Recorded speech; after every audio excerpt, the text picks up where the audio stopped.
কিন্তু তারা না থাকলে তো এই 5 আগস্ট হতো না। কোনটা? এই ছেলেপেলেরা না থাকলে 5ই আগস্ট না হইলেও 5ই আগস্ট পর ধরেন নাহিদ ইসলাম, সার্জিস আলম, হাসনাত আব্দুল্লাহ এদেরকে তো ডিবি তুলে নিয়ে গেল, তারা সেই সময় প্রতিবাদ জানায়। আমাদেরকে তুলে নিয়ে গেছে 7 মাস 10 মাস। আমি বললাম তো আমি গেছে, কিন্তু এই যে একেবারে জনমানুষের যে স্রোতটা, এটা তো গণমানুষ তো এটা বিএনপি ফিল্ডে রেডি করছে বইলা মানুষ অগ্নিগর্ভ হয়ে আছে। ধাক্কাটা তো এই ছেলেমেয়েরাই দিল। হ্যাঁ না, এই ছেলেমেয়েরা দিছেন, এর পিছনে আরো ঘটনা আছে। কমু আপনি মাঝে মধ্যে আমার এই হলে জেলে নিয়ে দেব, কারা ছিল না, মাঝে মধ্যে আপনি এটাকে ষড়যন্ত্র কেন বলেন? এই 5 আগস্টের ঘটনাকে ষড়যন্ত্র? না, আমি 5 আগস্টের ঘটনাকে ষড়যন্ত্র বলি না। আমি বলি 5 আগস্টের ঘটনা ছিল এক দফায় এক দাবি, শেখ হাসিনা কবে যাবে। হ্যাঁ, গণতান্ত্রিক আন্দোলন, এখন সবাই আন্দোলন করেছে, সবাই একসাথে মিলে। এখন যারা বলে যে আমরা কি শুধু একটা ইলেকশন করার জন্য করছি, আমাদের এই কি করতে হইব, সনদ করতে হইব, অনুরোধ করতে হইব, আমাদেরকে এই দিতে হইব, 7টা বিয়া করায় দিতে হইব, আমাদেরকে পিআর দিতে হবে, না হলে আমরা মানি না। এখন আবার বলতেছে বিরোধী দলে উপপ্রধানমন্ত্রী দিতে হবে। এইগুলা যারা বলে আমি তাদেরকে বলি যে তাদের মনে ভিন্ন কথা। এবং যারা বলছে দেখি এত বড় একটা প্রতিষ্ঠানে বসে তারা বলছে কিনা যে যারা 71 সনে অস্ত্র হাতে যুদ্ধ করছিল তারা আল্লাহর কাছে মাপ চাও। এরপরেই তো আমি বলছি এই আলবদর রাজাকারের বাচ্চারা, আমি বলি নাই? এদের ছাত্র দলের ছাত্র শিবিরের যে জেনারেল সেক্রেটারি পত্রিকা লেখছে, এরা সব সমস্যা। আমি শুনিনি। হ্যাঁ, বলে নাই?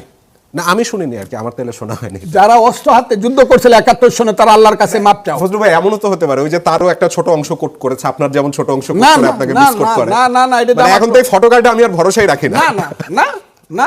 আচ্ছা আচ্ছা ফজলু ভাই, জামাত মুক্তিযুদ্ধে বিশ্বাস করে তো দূরের কথা, মুক্তিযুদ্ধ একটা হয়েছিল সেটাও স্বীকার করে না। এবং এরা বললে বলে এটা গন্ডগোল টন্ডগোল হয়েছিল, বাইরে বাইরে একটা ঝগড়া হয়েছিল। এই ঝগড়াটা এখন তো জামাত ইসলাম সেটা বলে না, এখন তো বলে যে এখন তো ফজলুর রহমানদের মতো মানুষ জীবিত আছে বলে বলে না। যখন বলছিল তখন কিন্তু উত্তাল সমুদ্রে ঢেউ এসে পড়ছিল, তখন এই বাম হাতের আঙ্গুলটা তুলে এই রাজাকারের বাচ্চারা, মুক্তিযুদ্ধ কিন্তু আছে, ছিল, এখনো জীবিত আছি। এরপরে থামছে। এখন মুক্তিযুদ্ধের হাজার হাজার লোক দাঁড়াইছে, আমরা মুক্তিযোদ্ধা ছিলাম।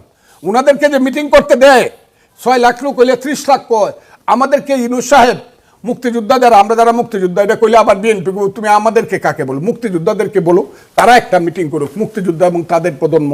আপনি দেখেন কত লোক হয় বাংলাদেশে। এটা হাসিনা মাসিনা না। আচ্ছা, এখন আমি আপনার ওই দিনেরই ইন্টারভিউতে শুনছিলাম, আপনি অবশ্য পরে প্রশ্নের উত্তর দেন, আপনি বলছিলেন যে 32 নম্বরে বঙ্গবন্ধুর শেখ মুজিবুর রহমানের বাড়িটি থাকা উচিত হয়নি, এরকম বোধহয় কিছু একটা মন্তব্য করেছিলেন। এটা নিয়ে পরে দেখলাম বিভিন্ন ফটোকার্ড, একটু পরিষ্কার করবেন। আমি বলছি লোকটা খুব খারাপ। আচ্ছা, একটু পরিষ্কার। এই লোকটা জন্মগ্রহণ করছিল বলে আমরা যে পাকিস্তানিরা আমাদের কত বড় ভাই ছিল, দাদা ভাই ছিল পাকিস্তানিরা। পাঞ্জাবিরা আমাদের দেশে আসতো, আমার দেশের সচিবালয়ের সেক্রেটারি থাকতো পাঞ্জাবি, এডিশনাল সেক্রেটারি থাকতো পাঞ্জাবি, জয়েন্ট সেক্রেটারি পাঞ্জাবি। আমার দেশের সমস্ত কল কারখানা থাকতো আদমজি, ইস্পাহানি, দাউদ, বাউনি, বাইশ পরিবারের, তারা সব হলো পাকিস্তানি। আমরা তাদের কল কারখানায় লেবার হিসাবে গিয়ে হাত জোর করে দাঁড়ায় কইতাম, হুজুর আমার একটা চাকরি দেন, আমার ছেলে পেলে না খায় আমার 2টা লাত্তি দিত। আমার ছেলেরা মেজর হইলে সেনাবাহিনীতে এমনি বলতো জয়ন্তে বাঙালির ছেলে আবার মেজরের উপরে কি। এখন যে বাঙালির ছেলে হাজারে হাজারে general, lieutenant general, major general, brigadier general, colonel হয়। শেখ মুজিবুর রহমান যে এই লোকটা কত খারাপ, এই লোকটাই তো 6 দফা দিছে, 66 সনে দিয়া কইছে ওরা খায়, ওরা হলো 94% সেনাবাহিনী, আমরা হইলাম 6%। ওরা নিয়ে যায় সব আমার পাটের টাকা ইসলামাবাদ গড়ে তুলে, আর আমি না খায়া মরি। শেখ মুজিবুর রহমানও তো 6 দফা দিয়ে এই কথা শিখাইছে এবং বলছে না না তোমাদেরকে সব দিব না, 2টা ব্যাংক থাকবে, একটা পূর্ব বাংলার ব্যাংক আর একটা পাকিস্তানের ব্যাংক, টাকার হিসাব থাকবে, তুমি আমার কাছ থেকে কত নিলা আর কত দিলা। এগুলো কয়ে খারাপ কাজ করছে না?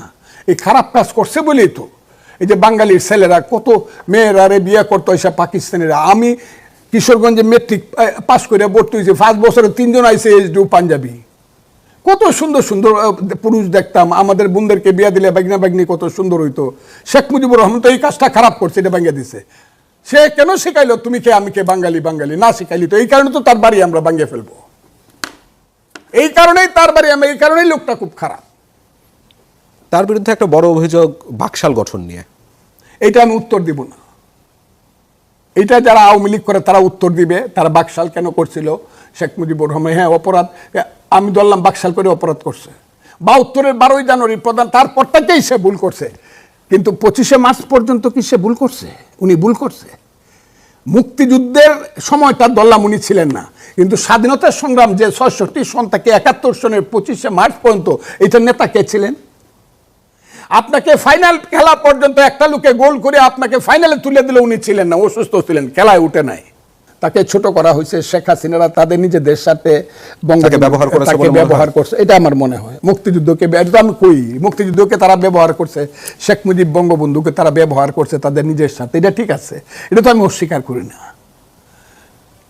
এই যে জয় বাংলা স্লোগানটা তো আমি মুক্তিযুদ্ধের সময় দিতাম, যে ছেলেটা গুলি খাইয়া মারা গেছে, গুলিটা খাই কইছে জয় বাংলা কইয়া মারা গেছে, পাঞ্জাবিরা পিটাইছে আর ছেলে মুক্তিযোদ্ধা কইছে জয় বাংলা। পাকিস্তান জিন্দাবাদ বলো, নেই বলেগা জয় বাংলা।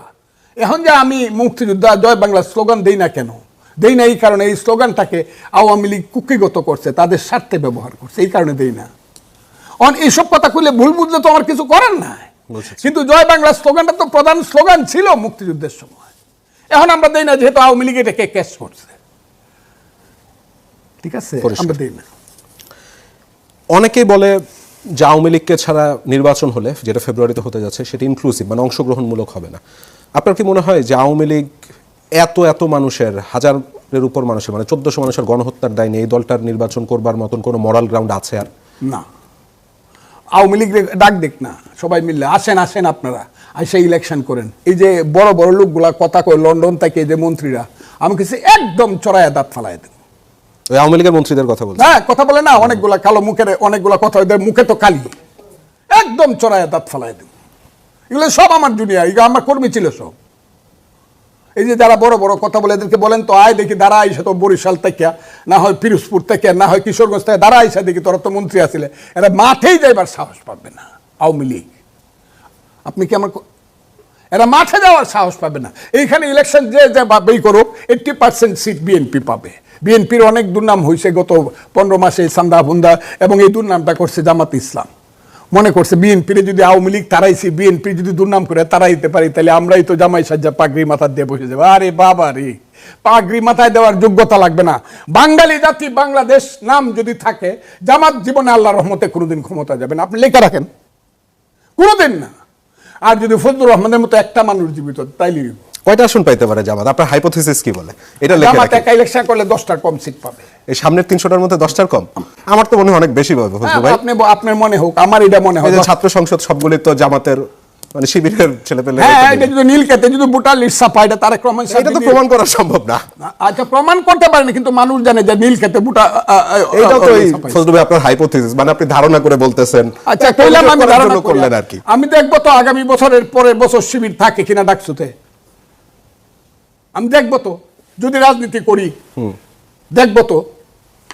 এগুলো তো চক্রান্তমূলক। ছাত্রলীগের ভিতরে ঢুকে ছেলেরা, হ্যামলেট শিবিরের ছেলেরা এটাকে শিবির লীগ বানাইছে, বানায় এরাই মানুষকে পিটাইছে হেলমেট মাথার দিয়া, আর কইছে ছাত্রলীগ। আবার যখন ছাত্রলীগকে লাথি দিয়ে বিদায় করে বলছে আমরা তো হইলাম নারায়ে তাকবীর আল্লাহু আকবার, আমরা তো হইলাম শিবির, তো মুনাফিক। আচ্ছা, আমি লিখে রাখলাম তাহলে 10টার বেশি সিট জামাত পাবে না। ইলেকশনের পরে আবার আপনারা একটা টক শো করব, পরে দেখা হবে 10টা বেটে। আমি একটু বর্তমান সরকার কেমন কাজ করতেছে এটা এখানে যদি ইলেকশনটা একা করে জামাত, জামাত অবশ্য ইসলামী জোটগুলি না, একটা জোট তো একা হচ্ছে। যদি করে জামাত আর বিএনপির যদি করে, এখানে আবার যদি ইনক্লুসিভ ইলেকশন হয়, তাহলে কিছুটা পরিবর্তন। মানে জোট যদি হয় না, জোট না, জোট জামাত জোট করলে 15-16টা ওই যে মৌলানা সাহেব মৌলবীরা লইয়া করলে, সব লইয়া, সব ইসলামিক। আমি এটা করি, যদি ইনক্লুসিভ ইলেকশন হয়, মধ্যে যদি কোনো আসে, শক্তি আসে, যেটা আসার সম্ভাবনা রেয়ার, কম। আমি বুঝতে পারিনি, বুঝলেন নাই? জামাত ইলেকশন করলো তার জোট নিয়া, ওই যে ইসলামী আন্দোলন টান্দোলন। বুঝেছি। বিএনপি ইলেকশন করলো ওই যে এখন যে যাদেরকে সিট দিতেছে অনেক কিছু, মান্না সাহেব এদেরকে জি, জি, জি। ঠিক আছে করতে, এইটা একটা ইলেকশন। এইটা ইলেকশন হলে ওই জোট সহ জামাত 10 আর সবাই মিলে 6, 7, 8টা। আচ্ছা, ধরলাম আমি 20টা সব মিলে। 20টা। আচ্ছা, আর 280টা বাকি? 280টা, আপনি 80% পার্লামেন্ট সিট পাবে বিএনপি।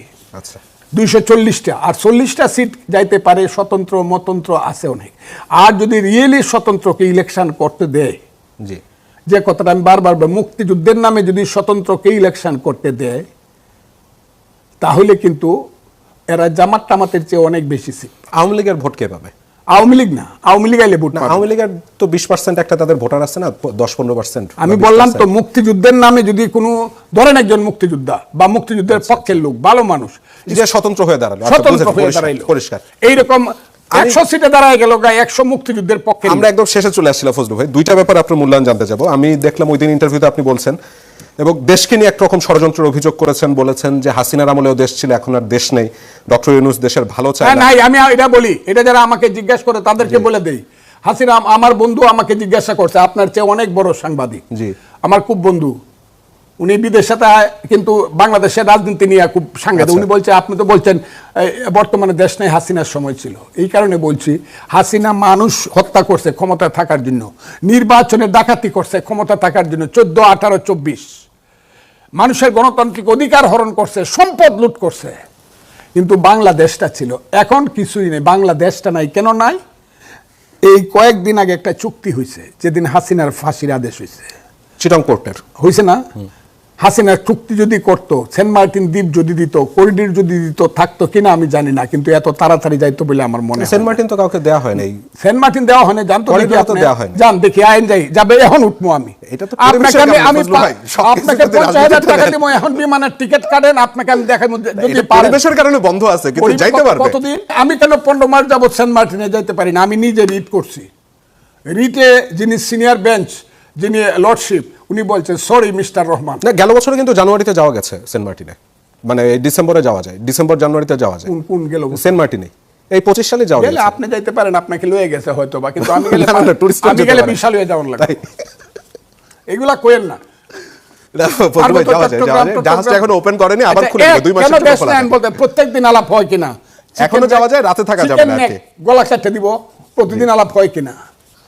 প্রতিদিন আলাপ হয় কিনা? যে ওই যে ওই দিক দিয়ে কেসি দিয়ে কেটে দিব শুভপুর ব্রিজ পর্যন্ত, এটাই আমেরিকার আচ্ছা, জন্য। ফজলু ভাই, আপনি আরেকটা মন্তব্য করেছিলেন যে বিদেশিরা এসে দেশ চালায়, তারা সংবিধান করে, সনদ করে, কাদের কথা বলছিলেন এটা? এটা আমি আলী রিয়াজদের কথা বলছি, আমি খলিল সাহেবদের কথা বলছি, আলী রিয়াজদের কথা বলছি। এরা বাংলাদেশে জন্মগ্রহণ করে 40 বছর যাবত বিদেশে থাকে, এখন আমেরিকার নাগরিক। আসলে ওরা ওখানেরই নাগরিক। আমার দেশে ওদের কি? ওরা তো পার্টিসিপেশনও করবে না ইলেকশনে, একটা মিছিলও তাদের করবে না। এক্সপার্ট অপিনিয়ন হয়তো ইউনূস সাহেব জানতে এক্সপার্ট চেয়েছেন। ওদেরকে ফরাইতে পারবো 30 বছর। আমিও পলিটিক্যাল সায়েন্সের লোক, আমিও সিনিয়র অ্যাডভোকেট। আমার অন্তত 500 শিষ্য আছে, এদেরকে পড়াইতে পারে। আমার 500 শিষ্য আছে ফজলু চুন্নু। এরা সব ফার্স্ট ক্লাস ফার্স্ট, আইনের ওতে first class second, Rajshahi university, Chittagong আপনার কি মনে হয় তাহলে ইউনিভার্সিটি। তাদেরকে নিয়োগ দেওয়া হলো কেন? মানে ইউনূস সাহেব তাদেরকে নিয়োগ দিলেন কেন? এখানে যেহেতু তাদের অফিসটা এখানে বসে রয়েছে, এরাই তো এই দেশটা চালায়। কি অফিস? তাদের অফিস, কোন অফিসের কথা? বিদেশিদের অফিস, এরাই চালায় দেশ। কইলে তো আমরা মেরে ফেলবো, আপনি তো আমরা মারার ব্যবস্থা করতেছেন। আমি কিন্তু কয়ে গেলাম ইঙ্গিতে, এরা অফিসে তো বৈশা দেশটা চালায়। আমরা কারা? ইউনূস সাহেব বাকে কে দেশ চালায়? দেশ চালাইলে এই ছেলেরা এইসব কথা বলতে পারে, এত অসভ্য হইতে পারে আমার নেক্সট জেনারেশন, এত অসভ্য হইতে পারে আমার সন্তান। আমি কিছুই বলবো না, এই ছেলে বস কি এইগুলা? দেশ তো শেষ হয়ে গেছে। কি বলেন আপনি? আমি কিছুই চাই না, কিন্তু একটা জিনিস চাই, বাংলাদেশটা থাকুক এবং বাংলাদেশটা সভ্যভাবে থাকুক, মানুষ জানুক যেটা মুক্তিযুদ্ধ করে 71 সনে একটা সভ্য মানুষের দেশ।